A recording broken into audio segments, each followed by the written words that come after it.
Good day, open hearts, and thank you for being here at Ixchel Energy. I wanted to come over today to answer some questions. Thank you so much for your comments, and thank you for reaching out with your questions. These are not gigantic questions. Somebody just wanted to know where I am from, and I just want to say this time around, I came through Guatemala, Central America, and I was born to a beautiful lioness of a mom and a happy father, and that gave me the perfect platform to begin this journey this time around.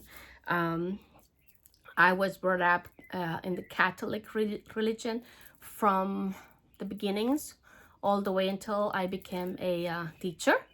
I graduated from, with the teacher certificate from a Catholic organization too. So the whole time, it was a Catholic experience. However, my dad had such a strong mind that he always if he didn't even say it to me, I perceive it. I saw his example, how he always questioned everything. And so I learned from that. And he also has such a tremendous love for books. So I love reading, and my mind was always questioning and very inquisitive. Even if I was going into classes with the nuncies, and the masses, and I went through the baptism, the communion, and all of those steps, I was always inquiring. My mind was always very asking and asking, and this carry, of course, eventually I left that faith because I was just asking so many questions and I couldn't get the answers that felt true to my heart. So to the point that when I was an adult and living in another country, I actually, that was the first communities that reached out and say, you want to come over to church? And I went, and I was told not to go back because I had too many questions in those Bible study groups. So anyway, that was fine. Like I said, everybody has a journey, and we all have to be true to our journey. And so that's where I'm coming from this time around. I was born in Guatemala City. So I have another question, and it says, why Ixchel? If I was channeling Ixchel, or if I felt connected with that lineage. Ixchel was the name that I received back in 2012, and that's when I officially took the first step out of the closet. So when I tap into see how I could present myself, because I wanted to protect my family, because if I was making a choice of stepping out of the closet a little bit, I did not want my husband or my children and my neighbors exposed to any kind of judgment that came my way. So I figured I wanted to have a different name rather than my whole full name when I came out from the spiritual closet. So I kept Janina. Janina is the name it's in my birth certificate as my first name. But when I tapped into the field in 2012, I was given Ixchel. And it's very interesting because the last 2 years, the Mayan culture has been very, very strong in my background. I felt that I don't travel, to those sites anymore, but I feel in the ether. I work a lot on the Yucatan Peninsula, and all the way from the Yucatan Peninsula up to Canada. I see myself that my other parts are working on in the grids.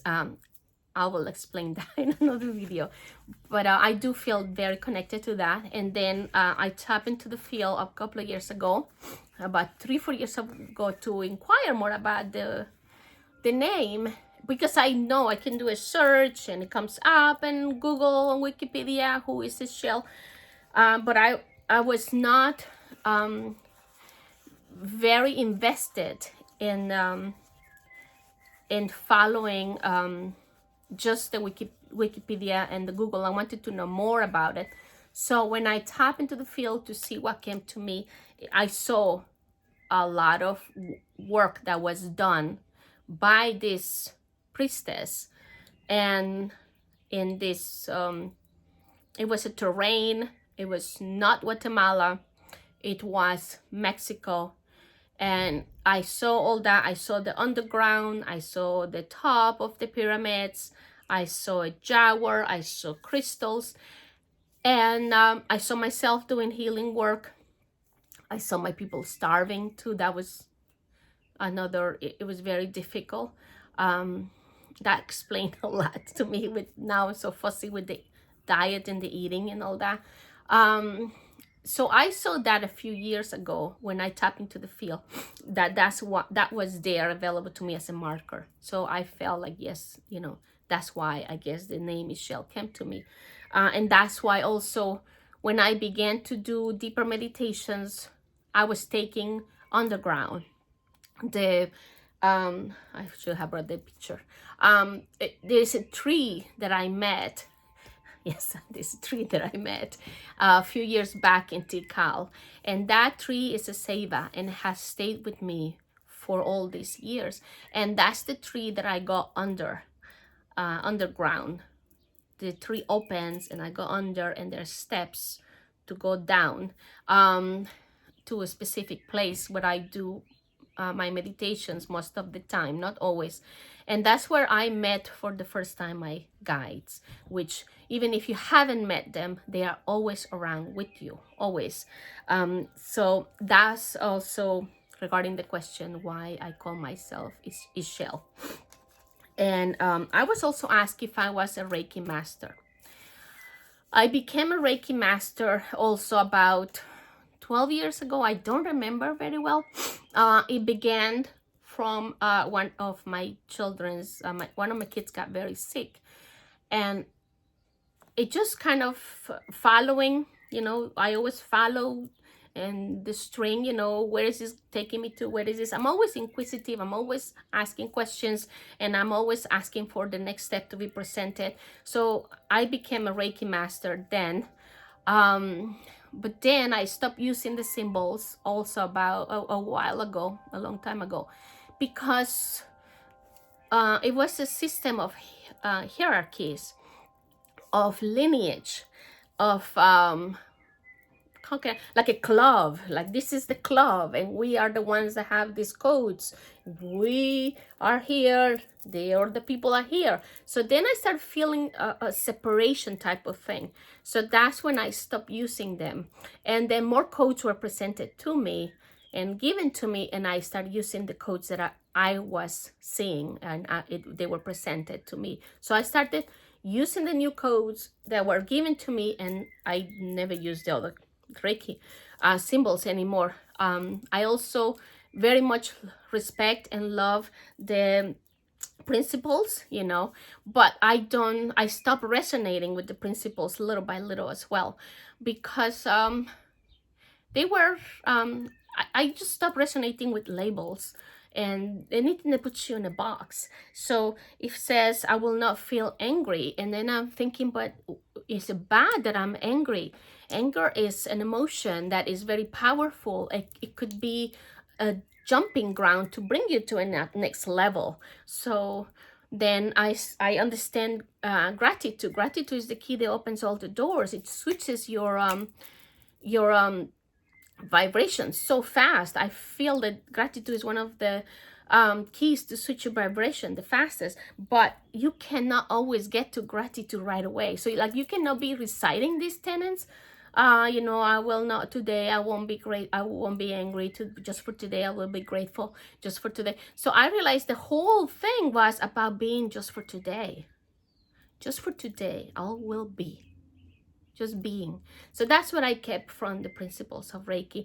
And I stopped practicing Reiki because more symbols were given to me, and another way of practicing hands-on was delivered to me, and I used that.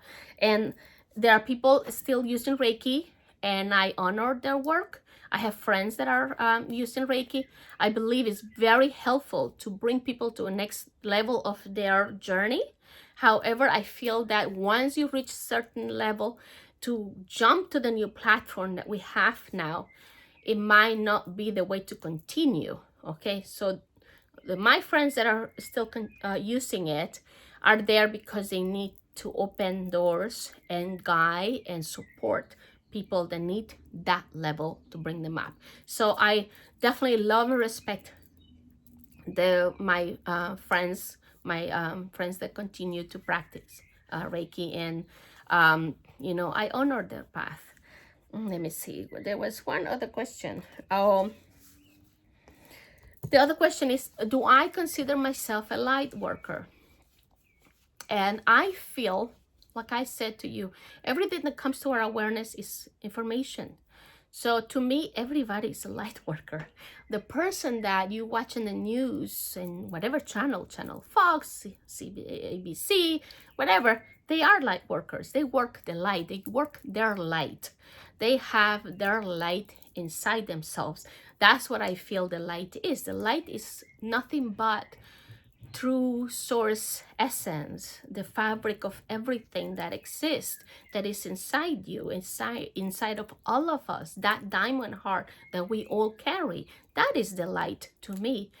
This is how I perceive it. So a light worker is a person that is serving coffee, a person in the supermarket, a person that is doing Reiki, a person that is doing shamanic work.